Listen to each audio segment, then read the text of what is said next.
Hello once again, everyone, and as I promised, here is some more Yeehaw content for you to think about, kind of plan around, and the whole point of this series that I'm going to be doing is giving advice in regards to loadouts. Now, what I mean by loadout is for getting everyone used to the idea of fighting in a group setting, the first half of guided scenarios are going to be using this lance model that I've built.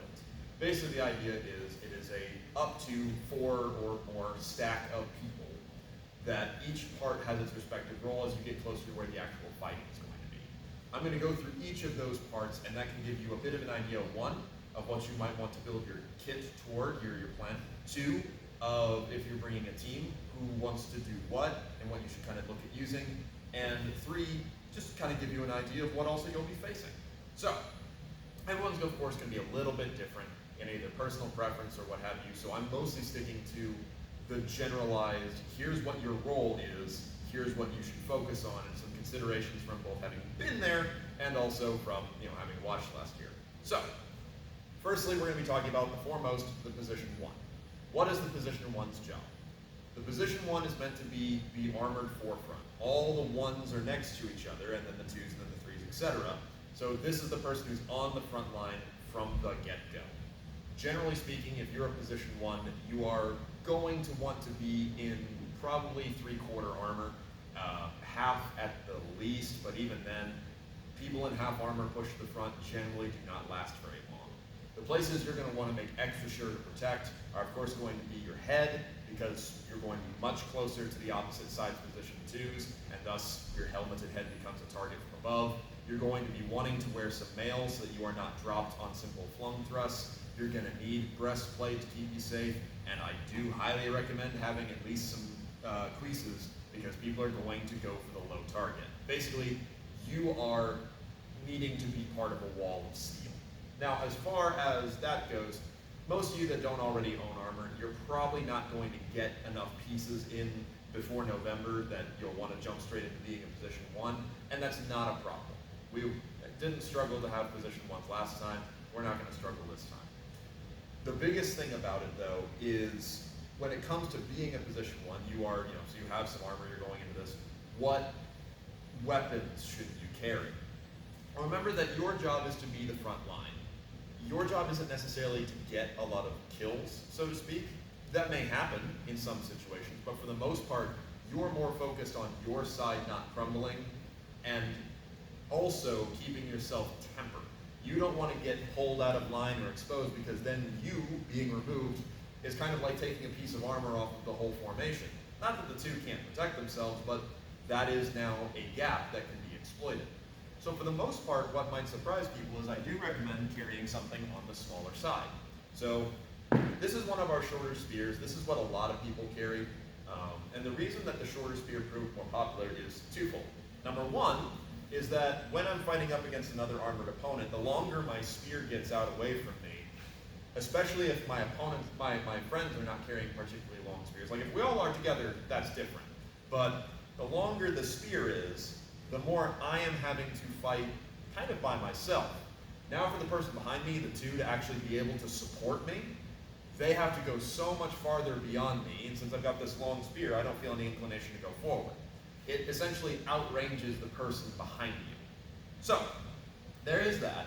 The other reason behind it is because this is far more versatile. With a shorter spear, if for whatever reason we have to go close, I'm, at least a hand flip away from being half grip. This can now, within kind of the realm of myself, be a pretty effective closing tool, or at most, if I want to, shuck up, I have that exact same movement. So this idea of, a little shorter than yourself, so for reference for those who have not been near me personally, I'm 6'4". This is probably about 6 feet overall, I'd estimate. Something along those lines is going to really help quite a bit in regards to it's long enough that you have an effect, you've got your armor protecting you, so you don't need the longest spear possible, but also it's short enough that in the close, you will be doing pretty well with it. Now, spears are going to be very vital, but also you'll find a lot of people who want to carry axes. The main reason for this is your second part of being in position 1. What is your main target?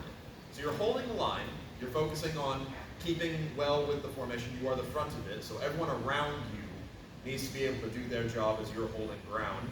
And also, there is a time to take ground. So a lot of people favor carrying axes in position 1 because a lot of them come from being their own armored fighter. We had quite a few people who were not necessarily orphans, but did not have a team behind them, and so were slotted in front of a more lightly armored group. These people generally tended to favor an axe because they're used to fighting as an individual, and with your full armored setup, yeah, an axe is a pretty good thing to carry. The big things to look out for are twofold. Number 1, well, let's go over advantages first. Advantages of carrying an axe versus a spear, especially if it's on the shorter side. So this is the shortest axes we have, and then on the flip side, a little bit taller. Again, about the same length as a spear, about 6 feet. The advantage of carrying something like this is, of course, now, when we end up in that crush situation, I have the whack option against fellow 1s or 2s. Anyone in a helmet, I can now strike at them. The downside of having this is that when I am suddenly forced to fight lighter armored people, so let's say, for example, position 1 breaks through, and now I'm facing the 3s and the 4s, or even more, this is now not necessarily as useful because of the rules we're playing under. You're not allowed to strike lightly armored people with this. You have to thrust. So if you're going to use this and you expect to go up against armored people, yeah, this is a good thing to carry in the front rank. If you're not, why would I risk having all this hang-up stuff? Let me just grab a spear, because it's going to practically be a spear. And on that note, a lot of people also like to use this for hooking. That is perfectly valid, very useful to do. Anytime I can pull the enemy 1 close to me, or I can press weapons up to make an opening, that's all perfectly good. The biggest thing to look out for is this here, what I'm trying to avoid, partially for safety reasons, but also because of a little bit of realism, is you want to abstain from striking on the arms unless you can really be certain someone's wearing arm harness. We had quite a few instances last year wherein people had decent armor on the head and torso, but their arms are relatively lightly armored if they're wearing, for example, a coat over it, so, you know, coat hardy or a tabard or something along those lines. You may not notice, we don't want to be striking onto that with this axe. Furthermore, the time it takes me to strike someone another position 1 from here is I have to pull my axe back, then bring it down. On an arm, not really sufficient. On a head, now I've just messed with everybody around me to get something that number 2 could be getting. So generally speaking, the times you're going to be striking with this are when you're going up against other armored combatants almost exclusively. You stop being part of a team, when you're breaking through and pursuing other armored combatants, etc. And if you know how to use the hook, great. Another thing to consider as well, if you are a poleaxe player and you're wanting to stand in the front row, is that everyone is left-handed in the formation.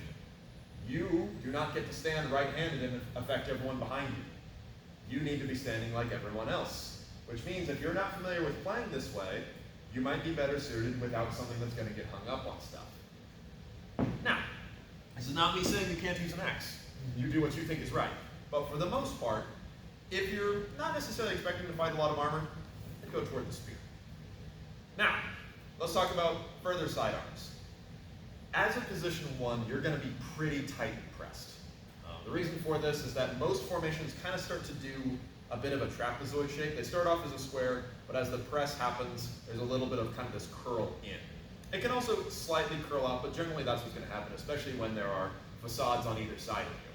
As such, having a longsword is basically pointless. Having an arming sword, if it's on a shorter side, not necessarily that bad.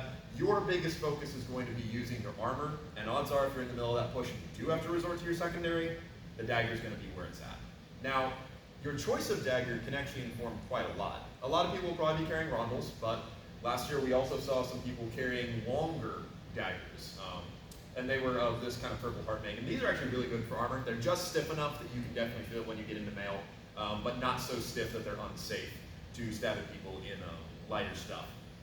But generally speaking, when you are in that clinch, you need to have a dagger that's small enough for you to comfortably wield in close quarters, but why not go for the leaning more towards sword length, with the benefit of, if I then manage to get free, I can use it like a small sword, and I cover more of myself, for example, because odds are if you're going for this fully in that kind of clinch, that is gone.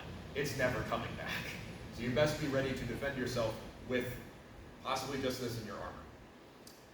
Now, as far as carry, another thing to consider is where you're going to put it. Unlike with a lot of one-on-one deeds, wherein, and I've got a whole video on this, wherein your dagger placement matters a lot because you want to walk that fine line between, I can grab this, but when I clinch with my opponent, they won't just pull my own dagger on me and stab me. That's a big thing that we deal with in one-on-one armor fights. This is much less of a concern in a melee. I'm not saying it can't happen. I've certainly had people try it on me before, but generally speaking, I would put this somewhere that's much more comfortable to carry. I've seen very successful abdominal carries. I've seen just on the side, and of course the classic on the back, but for the most part, go for convenience, because if you do need to pull this in the melee situation, you want to make sure you can get a hold of it. But either way, besides that, that's pretty much what the position one is expected. Most of your, of course, focus is going to be on the fact that you are armored and using that armor successfully. You're not out there to get a ton of kills, etc. You are the tip of the spear, but more so than that, you are the wall. You are the consistent. When everything else goes wrong, if the position ones can stay together, generally that side lasts longer. And furthermore, if the position ones are not greedy and stay tight, then they don't break apart the formation. Because that's usually what goes wrong, is one of the ones will go down, the other one will go down trying to save that one, and then boom, there's a hole. So, that's a just kind of brief overview over it. I'd recommend, like I said, shorter weapon, longer dagger, lots of armor, boom, that's a good position one. Now, other positions may find themselves pushed up to the front rank. I'll talk about that as I go through them because, of course, there are some considerations since you're in less armor. But otherwise, thank you very, very much for watching. We'll go over some other Yeehaw related stuff another time.